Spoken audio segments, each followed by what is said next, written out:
menstruasi? Mungkin ketika jadwalnya datang nggak sesuai kali ya, karena kan kadang biasanya perempuan tuh suka punya hitung-hitungannya sendiri dijadwalin gitu. Jadi sekarang kita punya aplikasinya dan mungkin bisa lebih aware sama jadwal menstruasi kita.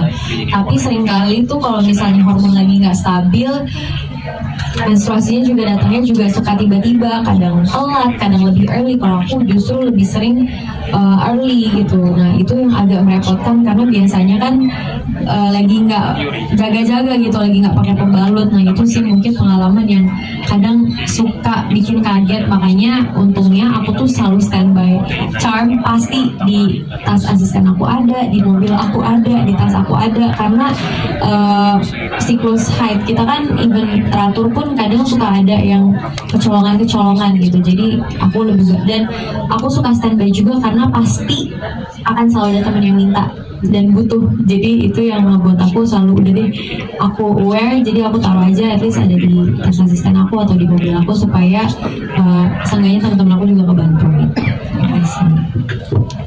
Oke. Minum dingin apakah benar atau enggak? Itu benar, satu udah pasti mitos, karena air dingin itu kalau kita minum masuk ke dalam suhu tubuh akan menjadi suhu tubuh kita. Ya, jadi kalau coba ya kita ngambil es batu, kita ketekin, es batunya akan cair dan mengikuti suhu tubuh kita. Jadi don't worry, air dingin, air hangat masuk ke dalam tubuh akan mengikuti suhu tubuh. Jadi nggak usah takut nanti ini air akan bikin darah kita membeku di dalam jadi nggak bisa keluar. Itu mitos. Yang kedua, apakah nggak boleh minum soda? Sebenarnya bukan sodanya sendiri, tapi saat kita lagi menstruasi karena hormon estrogen yang rendah drop, itu kita merasa kembung, gerakan usus kita juga menjadi lebih lambat, sehingga kalau kita minum soda itu akan memperburuk rasa kembungnya. Jadi simptom menstruasinya akan diperberat, tapi bukan menstruasinya. Dan jangan berharap menstruasi kita akan datang dengan minum soda.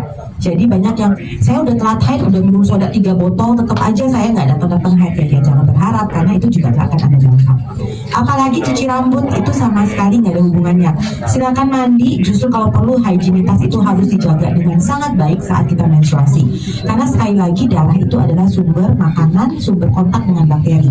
Jadi kalau bisa cuci dari atas sampai bawah, vagina cuci yang bersih.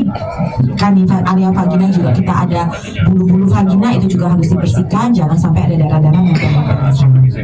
Kalau minum alkohol dok, boleh nggak? Alkohol dok. Jadi alkohol sendiri sebenarnya mau menstruasi mau enggak itu akan menghancurkan sel kita. Ya, jadi saat kita menstruasi sebenarnya kita itu selnya kan mulai luluh tuh, di rahimnya mau luluh ya, dan itu kan harus digantikan dengan sel baru, sehingga di saat kita akan di rahim kita akan ada lagi penebalannya dan akan luluh di bulan berikutnya. Jadi semua hal-hal yang bisa merusak sel sebaiknya jangan dikonsumsi gitu ya. Jadi alkohol itu adalah barang yang bisa, bukan barang, zat kimia yang bisa merusak sel tubuh apapun. Yang nomor satu yang dirusak adalah sel liver kita, sel hati.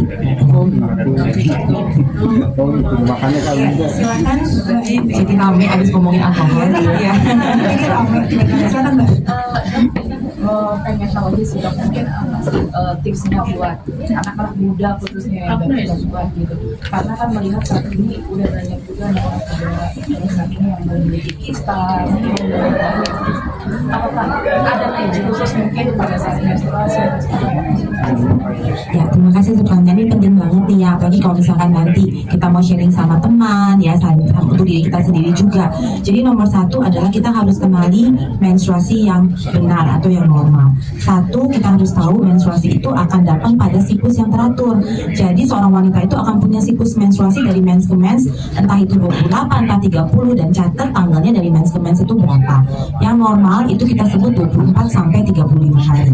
Lebih pendek salah. Jadi baru mens 17 hari kemudian mens lagi, itu udah nggak benar. Ya, hari ini mens, 2 bulan lagi baru mens, itu udah nggak benar.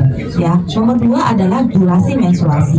Menstruasi itu boleh dari 3 hari selesai, itu nggak apa-apa. Sampai kapan? Sampai 10 hari. Ya, kalau misalkan habis itu lanjut lagi menstruasi 1 bulan Ramadan kok puasa-puasa itu udah nggak bengong ya. Yang ketiga adalah volume, tadi saya sudah sempat mention, jadi jumlah perdarahan itu sendiri. Kalau kita masih mengganti pembalut 4-6 kali katakanlah itu masih oke ya, tapi kalau misalkan sudah lebih dari itu artinya sudah masuk kategori perdarahan. Dan nyeri haid, kalau nyeri haid hebat banget tadi kan Mbak Syifa sudah sebutkan, tapi Mbak Syifa ini udah langsung cek ke dokter, bener nggak sih nggak ada apa-apa. Kalau memang nggak ada apa-apa ya udah kita nggak apa-apa, kita mungkin masuk dalam kategori yang disebut primary dysmenorrhea. Nggak ada apa-apa memang, cuman kontraksi rahimnya agak heboh aja saat menstruasi. Tapi seringkali di situ ada kista atau cikal bakal kista nih baru ketahuan. Nah itu bisa langsung diberikan obat supaya jangan runyam gitu, jangan nanti tahu-tahu udah kista sebesar kepala bayi gitu, baru kita tergopoh-gopoh menanganinya aja udah sangat kompleks gitu. Satu lagi pertanyaan, silakan Mbak.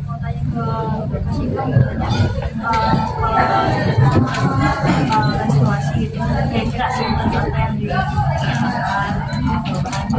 bahan nafsu makan sama persiapan apa aja dalam menstruasi sama setelah menstruasi apa yang dijalankan.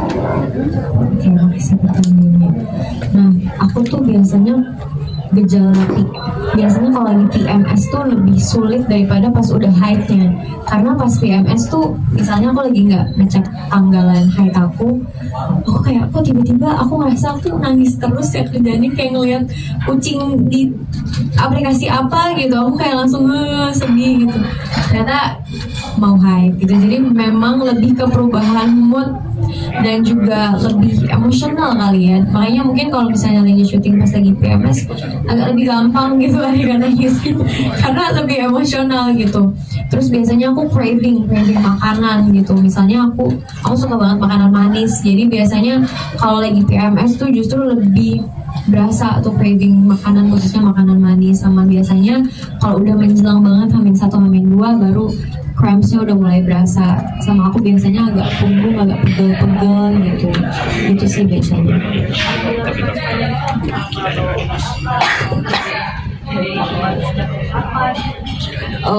Kalau pembalut seperti yang aku bilang udah standby pasti, even aku lagi nggak ada di jadwal aku pun udah pasti aku standby.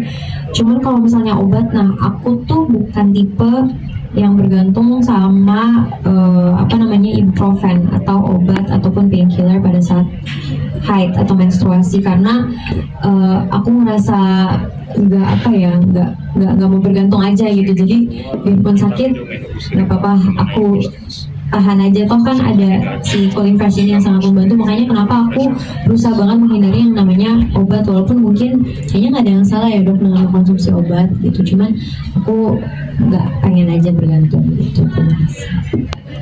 Oke, baik, terima kasih Kak Syifa. Kita mau menutup sesi Don't Stop hari ini. Mungkin sebelum